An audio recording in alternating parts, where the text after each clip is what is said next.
Cette semaine, chez SpaceX, c'était de la folie. Grok 4.6 vient de sortir et il vient de grimper tous les classements. Également, ils ont sorti un nouveau modèle d'image IA, Imagen 2.0, et il s'est très vite hissé au sommet du classement pour les retouches des images par IA. Tout ça ne sort pas de nulle part. Il y a quelques jours, Elon Musk a officiellement racheté le meilleur éditeur de code au monde pour un coût de, écoutez bien, 60 milliards de dollars. 60 milliards de dollars, c'est beaucoup, vraiment beaucoup.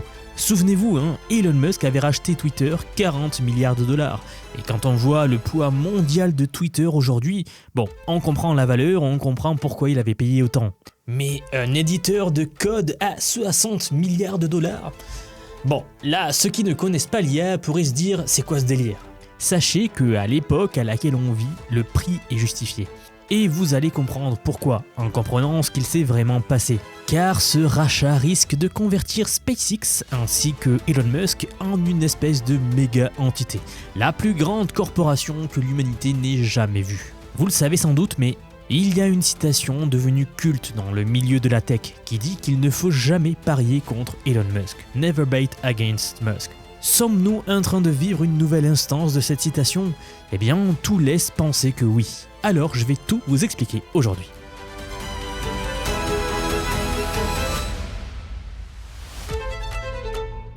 Mais avant de continuer, 30 petites secondes. Avec tous les abonnements IA qui existent aujourd'hui, c'est pas nouveau, mais la plupart d'entre vous utilisent une seule IA. Donc un seul outil pour tout. Rédiger des emails, analyser un document ou même créer un visuel. C'est le réflexe du couteau suisse. Quand vous prenez un couteau suisse, il peut vous faire tournevis, il peut vous faire lame, il peut faire une paire de ciseaux, il dépanne partout. Sauf que personne ne va monter une étagère entière avec un couteau suisse, quand il y a le tournevis juste à côté. Avec l'IA, c'est exactement la même chose. Le modèle qui rédige le mieux n'est pas celui qui va générer les plus belles images, ni celui qui va raisonner le mieux sur un problème complexe. Aucun modèle n'est meilleur partout. C'est là qu'intervient notre sponsor de la vidéo, Mammoth AI. Mammoth AI, c'est une plateforme française qui rassemble toutes les grandes IA dans une seule interface sous un seul abonnement. Tous les gros modèles texte sont là, de ChatGPT à Claude, en passant par Gemini, Mistral ou même DeepSeek. Pareil pour les images, avec notamment GPT Image 2 et Nano Banana ou Raycraft. Bon, concrètement, ça change quoi ? Eh bien, je vous montre. Admettons que vous ayez besoin d'un visuel pour un post sur les réseaux sociaux, par exemple. Vous tapez votre idée ici dans le chat, vous choisissez un premier modèle et en quelques secondes, c'est généré. Le résultat est propre, ok, mais pour moi, il manque un petit quelque chose, donc le style ne va pas tout à fait. Aucun souci, je clique sur reprompter avec, un seul clic ici par exemple, et la description repart telle qu'elle vers une autre IA. Et le résultat là, c'est une autre ambiance, d'autres couleurs, un autre grain, etc. Chaque modèle a sa propre sensibilité visuelle. Et ici, en un clic, vous pouvez comparer puis garder le meilleur. C'est exactement le même principe avec le texte et les vidéos. Mammoth AI, c'est une entreprise française, je vous l'ai dit, basée à Paris. Et tout ça commence à partir de 10 € par mois sans engagement. Le lien, il est en description sous la vidéo. Merci à Mammoth AI d'avoir sponsorisé cette vidéo. Allez, on reprend. Ok, alors il faut savoir que pendant 2 ans, le marché de l'IA de pointe se résumait à seulement 2 noms, en gros. Donc OpenAI d'un côté et Anthropic de l'autre. On pouvait discuter de qui menait à l'instant T, mais le terrain de jeu, il était clair. Vous aviez 2 labos, 2 visions, 2 écosystèmes. Face à eux, il y avait plusieurs IA, dont notamment Grok, donc le modèle IA d'Elon Musk. Celui qui devait être, je cite, maximalement honnête. C'était dans la définition de sa construction même. Il a fait beaucoup de bruit à sa sortie, puis il a à peu près disparu des conversations sérieuses après. La majorité des gens ne choisissaient pas Grok pour travailler. C'était un chatbot greffé sur X, mais au final, peu de monde l'utilisait réellement. Ça, c'était il y a quelques mois, car depuis, il s'est passé l'un des mouvements stratégiques les plus importants pour une entreprise dans le monde de l'IA. Parce que, suivez bien le truc, XAI a d'abord été racheté par SpaceX, puis ensuite, avec le cash dispo qui était chez SpaceX, Elon Musk a pu rattraper son retard en IA grâce à de l'argent. Il a littéralement racheté son train de retard. Et maintenant, Grok se hisse en haut des classements. Alors, pour comprendre, il faut rembobiner jusqu'en avril. À ce moment-là, SpaceX signe un partenariat technologique avec Cursor. Cursor ou Cursor, peu importe comment on le prononce, si vous ne connaissez pas, c'est l'éditeur de code qui a changé la façon dont les développeurs travaillent. C'est le premier qui avait intégré profondément l'IA dans un environnement de développement. Le premier avant Claude Code, avant Codex. Donc Cursor avait le terrain pour lui tout seul. Sauf que il y avait un problème de chaque côté. Cursor possédait une montagne de données de développeurs, des milliards de lignes d'interaction entre de vrais développeurs et le code, mais il n'avait pas de data center, pas de carte graphique pour entraîner ses propres modèles. En face, vous avez SpaceX via sa division XAI qui possède le Colossus, 200 000 GPU Nvidia, construit en seulement 122 jours. C'était un exploit d'ingénierie qui avait secoué toute la toile à l'époque. Mais aussi un désastre commercial parce que personne ne voulait du modèle qu'il faisait tourner dessus, à savoir Groq. Résultat, leur GPU, leur carte graphique, tournait à 11% d'utilisation, donc des centaines de millions de dollars de matériel qui ne servait à presque rien. Il y a un terme pour ça dans le monde de la stratégie. On appelle ça un éléphant blanc. L'expression nous vient des rois du Siam, donc l'actuelle Thaïlande. Quand un roi voulait ruiner un rival sans déclencher de guerre, il lui offrait un éléphant blanc. Cet animal était sacré. Il était impossible de le faire travailler, mais impossible de s'en débarrasser aussi. Il fallait cependant le nourrir, le loger, l'entretenir. Un cadeau qui vous saignait à petit feu. Colossus 1, c'était exactement ça, une infrastructure qu'on ne pouvait ni éteindre, parce qu'elle avait coûté des milliards à construire, ni rentabiliser, parce que personne ne voulait de Groq. Sauf que contrairement au roi de Siam, Elon Musk a trouvé comment faire de son éléphant. Voilà donc qu'en juin de cette année, un engagement ferme à 60 milliards de dollars a été signé entre Musk et Cursor. Puis, il y a quelques jours, le 14 août 2026, c'est fait, c'est officiel. Cursor devient une filiale à 100% de SpaceX. Les équipes ont été redistribuées dans les structures internes de SpaceX. Donc les systèmes internes ont migré vers ceux de SpaceX. La marque Cursor, elle est appelée à disparaître aussi au profit de Groq dans SpaceX. C'est le plus gros rachat d'une start-up financée par le capital risque de toute l'histoire. C'est pour vous dire l'événement. Précision importante d'ailleurs, vous verrez circuler en ligne des titres comme quoi Groq a racheté Cursor ou Twitter a racheté Cursor. Non, c'est bien SpaceX. C'est important parce que SpaceX a absorbé XAI en février, je vous l'ai dit. L'ensemble opère maintenant sous le nom de SpaceXAI. C'est devenu une méga corporation. Pour ceux qui ont la ref. Donc une entreprise cotée en bourse qui construit des fusées, qui déploie des constellations de satellites, qui possède maintenant une des meilleures IA au monde, qui touchent à la téléphonie, qui vont toucher au transport, vont bientôt toucher au système de paiement en ligne, avec les paiements comme PayPal. Elon Musk est en train de créer un nouveau PayPal via X, enfin bref. C'est une méga corporation qui va toucher à peu près tous les domaines de l'économie mondiale. Il faut garder ça en tête parce que ça explique l'ampleur des moyens. Et la première preuve que cette fusion fonctionne est arrivée dans la foulée, car SpaceX AI a publié le nouveau modèle d'IA Groq 4.6. Ce n'est pas un modèle entraîné de zéro, c'est une itération. Donc ici, il s'appuie sur la même base que Groq 4.5, mais cette fois il a eu un entraînement supplémentaire avec des nouvelles données d'ingénierie de meilleure qualité.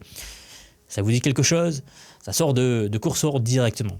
Et justement, sur l'Artificial Analysis Intelligence Index, qui est donc aujourd'hui le score de référence qui évalue le classement des IA, sur 9 benchmarks différents, puis ils réunissent tout, ils font un score, etc. Groq 4.6 obtient 61 points, autant que GPT 5.6 Sol Max. Et sachez que Claude Fable 5, il est à 62, Claude Opus 5, il est à 63. C'est la première fois qu'un modèle Groq joue dans cette zone. Sur le GDPval, qui mesure l'efficacité sur des tâches de travail de connaissances réelles, Groq 4.6 affiche le meilleur score publié. Sur Harvey Lab, donc ça c'est des cas d'usage juridique, il écrase tout, 15,8% contre 2,5% pour GPT 5.6 et 11,3% pour Fable 5. Maintenant, bien sûr que si vous suivez le domaine de l'IA depuis un moment, vous savez que les chiffres bruts ne racontent jamais toute l'histoire. Enfin, ils racontent une histoire, mais pas forcément l'ensemble, puisqu'il faudra que ce modèle-là, précis, passe l'épreuve de l'adoption. C'est-à-dire, vous savez, ce modèle est aussi intelligent qu'un Claude et qu'un ChatGPT Sol, mais les gens vont-ils tout de même l'utiliser ou pas ? Et puis, il y a surtout un chiffre qu'aucun tableau officiel ne vous montre, qui change pourtant toute la lecture. Le coût par tâche. Oui, c'est important. Groq 4.6 affiche $2 par million de tokens en entrée, 6 en sortie. Alors, c'est le même tarif que Groq 4.5. On pourrait croire que le prix n'a pas bougé. Mais en fait, le coût réel par tâche accomplie, mesuré indépendamment par le Artificial Analysis, il est pourtant passé de 36 centimes à 84 centimes, qui est plus du double. Bon, c'est logique quelque part, hein, car Grok 4.5 était déjà à peu près très inférieur à Claude ou ChatGPT, mais maintenant que Grok est devenu beaucoup plus intelligent, qu'il se rapproche au niveau intelligence, qu'il est quasiment à leur niveau, on ne peut pas s'attendre à avoir le même prix forcément. Il est donc en train de s'aligner avec le marché en termes d'intelligence et aussi de coût. Bon, malgré ça, son coût partage pour un modèle à ce niveau, au niveau frontière, ça reste remarquable. Claude Opus 5, il est à 5 $ par million de tokens en entrée et 25 $ en sortie. Et GPT 5.6 Sol, il est à 30 $ en sortie. Grok 4.6 coûte au moins 60% de moins par token que ses équivalents en direct. La stratégie de SpaceX AI pour l'instant, c'est donc de viser le meilleur rapport qualité-prix au niveau frontière, tout simplement. Mais un modèle bien placé sur un graphique, ça ne suffit pas. Anthropic l'a prouvé avant tout le monde. Ce qui transforme en fait un bon modèle en position dominante, c'est la distribution, ça je vous l'ai déjà dit. C'est ce que veut régler Musk avec sa nouvelle interface de Grokbot, qu'il a sorti en bêta. C'est leur équivalent de Cloud Code et de Codex, quoi. SpaceX ne cible donc plus seulement les développeurs avec ce produit, il cible les gens dont le travail repose sur du code sans même qu'ils le sachent. Les présentations, les documents, les analyses, les emails... Tout ça, aujourd'hui, peut être produit par du code. C'est comme ça que ceux qui automatisent ces systèmes avec l'IA le font. Ils passent par du code. Vous n'avez pas à savoir coder puisque l'IA le fait pour vous, mais derrière, c'est ce qui se passe. Eh bien, Grokbot fait la même chose maintenant en rendant la chose opaque, c'est-à-dire ils se convertissent en Cloud Code ou Codex. Et en parallèle de tout ça, Imagine Image 2.0 qui est aussi sorti il y a quelques jours déjà, mais je ne l'ai pas couvert. Sachez que c'est le feu chez SpaceX AI. C'est un modèle d'image, pas de vidéo. La branche vidéo reste à Grok Imagine Vidéo 1.5 au moment où je fais cette vidéo. Mais ce que cette version d'image apporte, c'est que c'est de l'édition ciblée beaucoup plus précise. C'est très vite devenu le modèle de référence. Et pour l'avoir utilisé, je vous confirme qu'il est vraiment très très bon. Vous donnez une image donc, vous décrivez le changement et le reste ne bouge pas. L'édition se fait bien. Jusqu'à 5 images de référence combinées en une seule génération. À sa sortie, le modèle s'est vite classé premier mondial de text to image et deuxième mondial en édition d'images, juste derrière GPT Image 2 d'OpenAI. Si vous devez retoucher des photos ou des images, je vous conseille de le tester, vraiment. C'est un saut assez qualitatif pour un prix assez bas. Donc regardez de ce côté-là. Ok, alors revenons juste rapidement au fil central de la vidéo, puisqu'il y a un dernier aspect de cette situation que trop peu de gens commentent, et qui pourtant est capital. Anthropic, l'un des labos dominants derrière Claude donc, paie actuellement 1,25 milliard de $ par mois à SpaceX pour justement utiliser le Colossus 1. Rappelez-vous, c'était le méga contrat qu'on avait couvert sur la chaîne. Ils avaient fait aussi un méga contrat avec Google, mais en gros, le concurrent paie à Elon Musk 1 milliard par mois à peu près pour justement utiliser le Colossus. Souvenez-vous, c'est ce dont je vous parlais au début, les fameux 200 000 GPU qui ne tournaient pas. C'est 300 MW, un contrat signé en mai et qui court jusqu'en 2029. Quand ce contrat a été signé, Grok n'intéressait personne et ces GPU avaient de la capacité excédentaire à monétiser donc. Aujourd'hui, SpaceX AI possède Cursor, sort des modèles compétitifs toutes les 5 semaines. Il vend un produit d'agent IA au même marché que Anthropic. Je ne sais pas, mais la dépendance d'un labo frontière vis-à-vis de l'infrastructure de son concurrent direct, ça devrait un peu inquiéter chez Anthropic, n'est-ce pas ? Et le rythme ne ralentit pas. Le jour même de la sortie de Grok 4.6, Musk avait déjà annoncé Grok 4.7, qui serait, je cite, significativement meilleur. Il serait prêt dans 3 à 4 semaines et il dépassera tous les modèles actuels. L'entraînement initial serait terminé. Ce qui est en cours, c'est l'intégration d'une quantité massive de données internes SpaceX dans l'entraînement supplémentaire, donc celui qui arrive après l'entraînement initial. Ok, quand on prend du recul sur tout ça, une chose devient très claire. La formule gagnante en IA en 2026, c'est le code. Pas au sens technique du terme, mais le code comme volant d'inertie. Anthropic l'a compris avant tout le monde et c'est pour ça que maintenant c'est les leaders et qu'ils se font beaucoup d'argent tous les mois. Les développeurs utilisent Cloud Code, ça crée des données. Ces données-là reviennent dans l'entraînement de l'IA.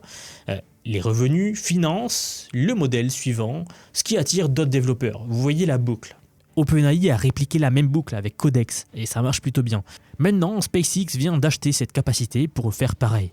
Nous avons donc 3 labos de pointe maintenant, 3 boucles, et la conséquence directe, c'est que les modèles deviennent meilleurs, tout simplement plus rapides et moins chers pour vous et moi.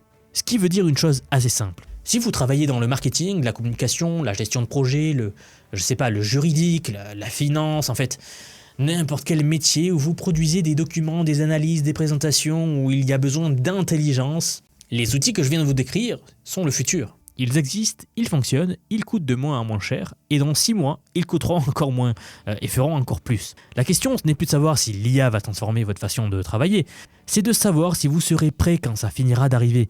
Parce que ça a déjà commencé. Si vous voulez maîtriser ces outils, si vous voulez comprendre comment les utiliser concrètement dans votre quotidien professionnel et même personnel, pas dans un futur hypothétique mais maintenant, dès ce soir, alors j'ai quelque chose pour vous.